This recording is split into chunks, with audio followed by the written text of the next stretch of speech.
Hello, my name is Colleen Moyer, and today I'm going to present my topic to you. I have entitled this presentation, You Can't Recover If You're Gone, MAT and Harm Reduction.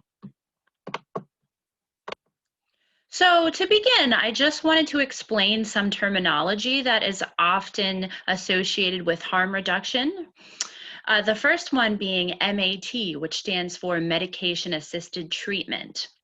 So this is medication-assisted treatment that is specifically for clients with opioid use disorders. And oftentimes these medications are used in conjunction with traditional counseling, either individual or group settings, so talk therapy and the like. And you may have heard of some of these, some common medication-assisted treatments. The medications are methadone, that's a big one that's used. This is a long-acting opioid agonist, which means it binds to the opioid receptors in the brain. So it reduces opioid craving and withdrawal effects, and also blocks the effects of other opioids. So it can reduce the negative symptoms that users have who are withdrawing from opioids, but also it blocks the effects of other opioids, so the incentive for getting high and using other opioids is lessened. Buprenorphine is another common one. This is an opioid partial agonist, so it also binds to the receptors. So it too diminishes the effects of withdrawal symptoms and cravings. And it would be difficult to use this in an amount enough that it would be fatal. So it also increases safety in cases of overdose, and it lowers the potential for misuse because users aren't getting that euphoric high from using it. But it is enough of an agonist that it does temper negative withdrawal symptoms.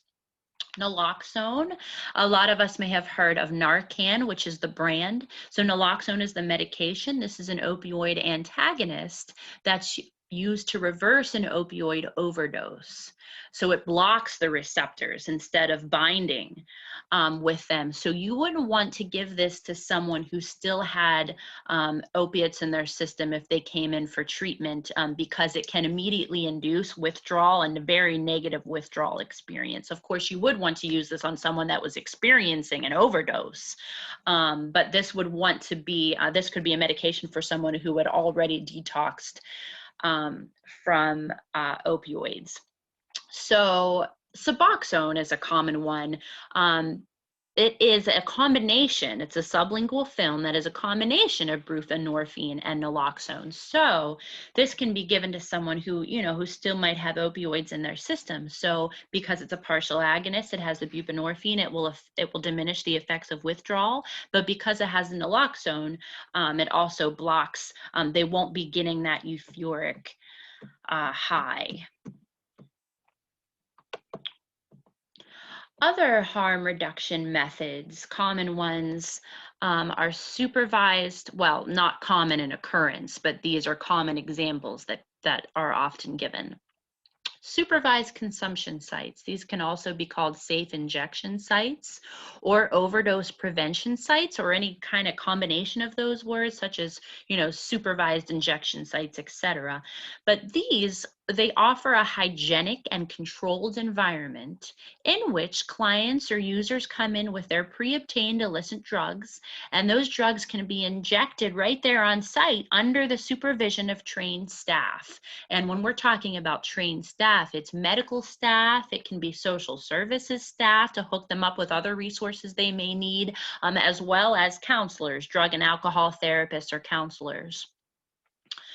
Needle exchange sites. So users can bring used or dirty needles in exchange for new and clean ones. And this would obviously reduce the risk of bloodborne infections resulting from contaminated needle use. Now that I've explained more in depth some of that terminology that I'll be using, the problem, as I see it, is numerous studies have shown that participation in MAT programs and other forms of harm reduction do improve outcomes for those with OUD in multiple ways. These include reductions in relapses and, in turn, reductions in overdoses and fatalities resulting from overdoses, reduction in drug use overall, reducing transmission of blood-borne viruses, as I've mentioned previously, and improved quality of life. Improved quality of life, meaning they are not experiencing the highs and lows of active addiction.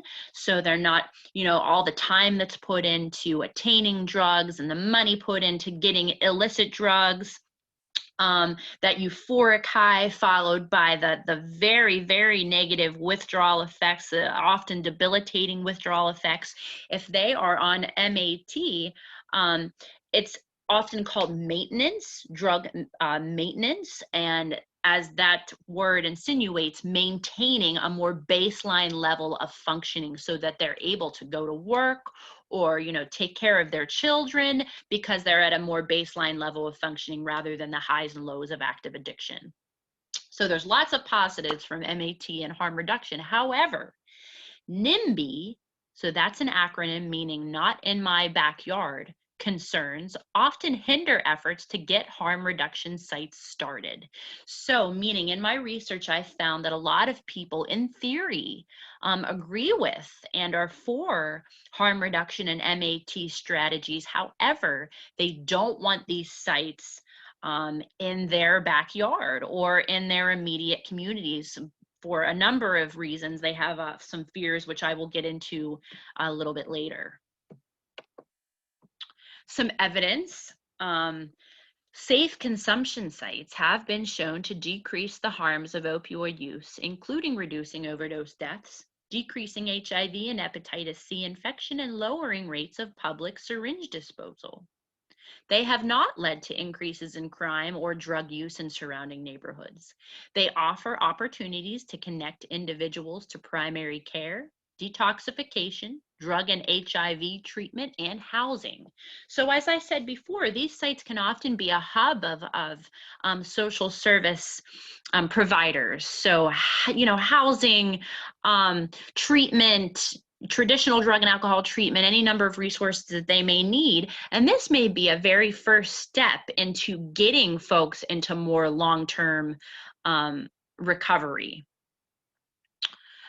France instituted a low threshold model that let doctors prescribe methadone and buprenorphine on demand. Between 1995 and 2004, France saw an 80% reduction in overdose deaths. So that low threshold, I'll explain that quickly. When you're talking low threshold, high threshold, in the United States, we practice a high threshold model when it comes to our MAT delivery tactics. So threshold relates to the barriers that clients experience when they're trying to attain and participate in these providers. So we're talking about transportation. So it may take clients a long time to get to a provider that will allow them to use these medications. Methadone is only supplied in methadone clinics. Oftentimes users have to go and get their dosage every day, which can definitely interfere with daily activities such as work, etc. For buprenorphine, doctors in the US, they have to go through a lot of training to get a waiver that allows them to prescribe buprenorphine. And even then, there's oftentimes limits on the number of patients that doctors can prescribe buprenorphine to. So in the United States, we have a high threshold model, meaning there's a lot of barriers for folks to get these medications.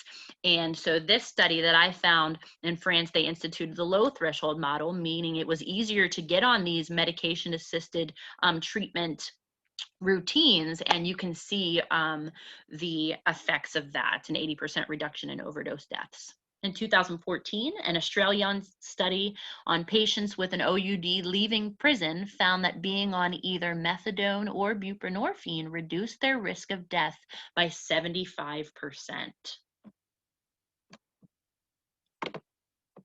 So NIMBY, remember that not in my backyard, sentiments, a study that I found stated that the establishment of a needle exchange program in Baltimore was not associated with an increase in the overall quantity of discarded syringes in public locations over a 2-year period. Another study that I found, there was a survey distributed, and respondents said that the most commonly expressed fear was that implementation of a supervised consumption facility would draw people who use drugs and people who sell drugs into the neighborhood. Other perceptions of the survey respondents, they stated that the credibility of available evidence was questionable, and there was an emphasis on that research on the effects to drug users instead of on the effects of communities when these harm reduction sites were implemented. Well, the paradox there being, you can't get research on the effects of harm reduction sites in communities until there are communities who are willing to house these harm reduction sites. So it's like one has to come before the other. So that's one of the difficulties here. Survey respondents often preferred traditional methods like traditional drug treatment, counseling, education, or prevention efforts, saying that if we have limited resources, those resources should be going towards prevention and traditional counseling rather than harm reduction sites. Survey respondents cited said they may support harm reduction sites if there was a reduction of drug-related public order risks. And they did acknowledge that harm reduction could supply a reduced burden on medical services in the healthcare system. So survey respondents often said that they had the perception that drug users overuse emergency services in the healthcare system by, overdosing and, being in these medical emergencies. So if they were to use safe injection sites or other harm reduction sites, then that are medically supervised, then that would kind of quote unquote free up medical services for more deserved instances. So you can see the stigma there that was vocalized by these folks that answered this survey in that example there, surely. The risk of sending the wrong message regarding drug use. That was something that survey respondents cited. Also, a risk to community revitalization, small businesses, and property values. So these people were thinking that if these harm reduction sites go in, then people won't go to these neighborhoods anymore, small businesses will suffer, property values will suffer, etc. So you can see how stigma from a marginalized group like drug users or the activity of drug using oftentimes gets applied to the whole small community that houses one of these harm reduction sites. So what can be done? More research certainly is needed on the effects of harm reduction sites on communities and not just on the clients themselves. There's been a lot that's shown that it has positive outcomes for the clients, but what about the communities? And like I said before, the paradox lies in, well, we're not going to have research on the effects on communities if communities aren't willing to house one of these sites. Education and advocacy on the part of those in the mental health field and reaching out to local governments and community members. So a lot of times, community members are hearing from their government that these places are not safe and are going to bring negative outcomes when the evidence just isn't there to show that. And finally, leaps of faith and willingness to invest in long-term effects by members of communities in question. So, someone has got to step up. As I said, we're not going to have the research unless the communities are there and they're willing to invest in the possible positive long-term effects that harm reduction can bring. And that is my presentation. And I would thank you all for listening and signing off.